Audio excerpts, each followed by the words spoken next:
Hello and welcome to a North Wales side-by-side vehicle. I got that totally wrong, didn't I? It's hello and welcome to a North Wales side-by-side video. Where the word vehicle came from, I do not know. But maybe it's because I am thinking about the pay per mile scheme that everybody is speculating will come out at the next budget. But that got me thinking about vehicle excise duty and the fact I pay vehicle excise duty on my Yaris hybrid. And then I started thinking about the fact that more than 90% of the time that I'm driving this car, I've got Margaret with me, who is on the personal independence plan, PIP it's called. What's the designation for it? Yeah, they call it PIP. And that got me thinking about, do I have to pay car tax on my vehicle because it's used by a disabled person? So I'm on www.gov.uk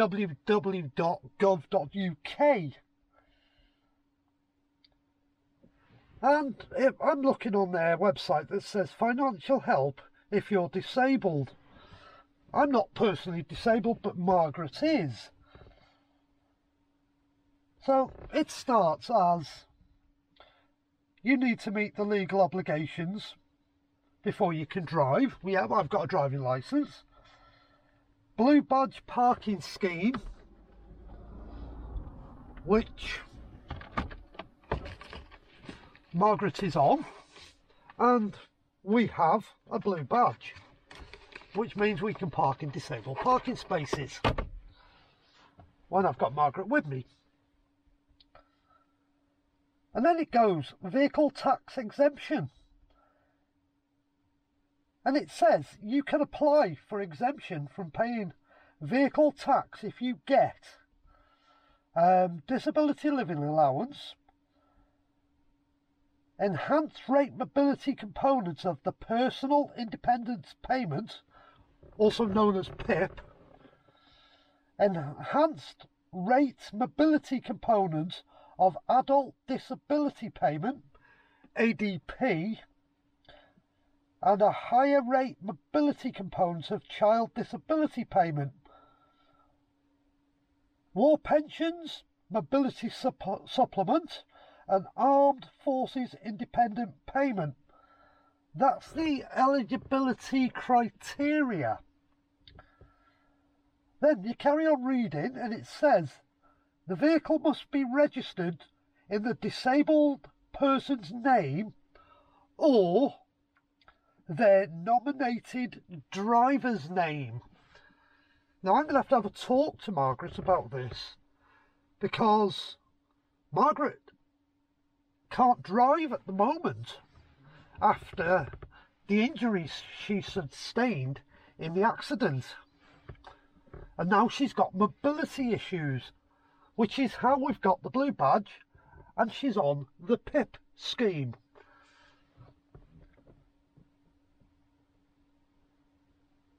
So it then goes on and says it must only be used for the disabled person's personal needs, which the car is used for Margaret's needs.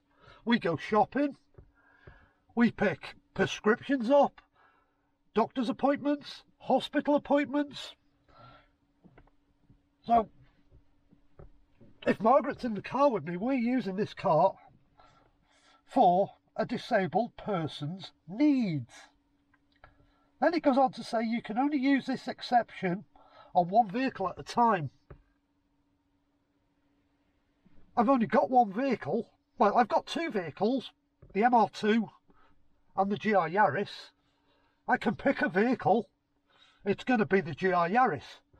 Because of Margaret's mobility issues, we can't even get her into the MR2.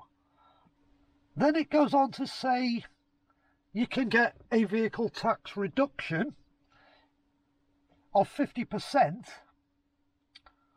if you're on PIP standard rate mobility, which is different to the enhanced rate mobility component, which Margaret's on. She's on enhanced rate mobility. So if I'm reading that correctly,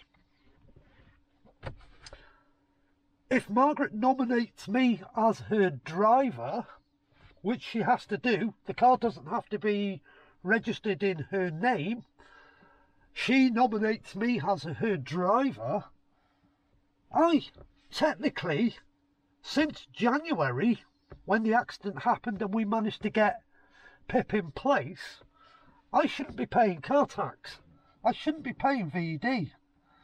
So I'm going to have to do a little bit more research on this, because if I'm exempt from paying VED, my car tax, surely when pay per mile comes into action, whenever they bring it in, if it's announced at the next budget, theoretically disabled people should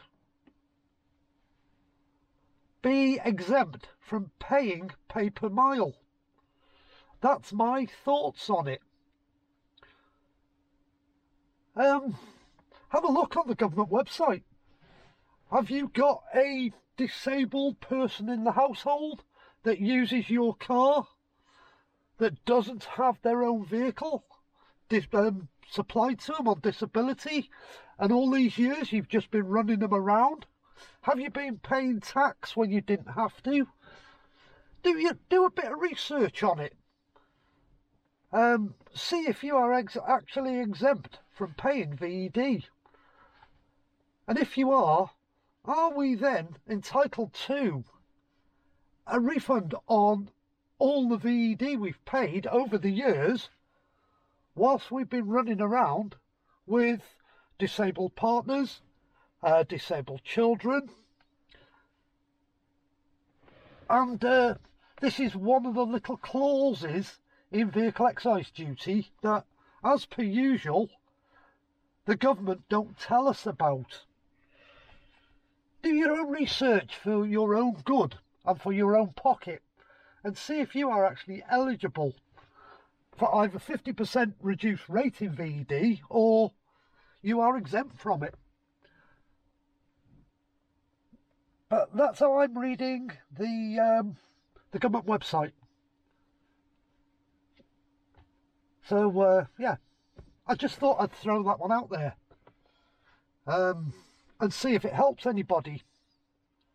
See if you can save yourself some money on your motoring. Anyhow, do your own research. Thanks for watching the video.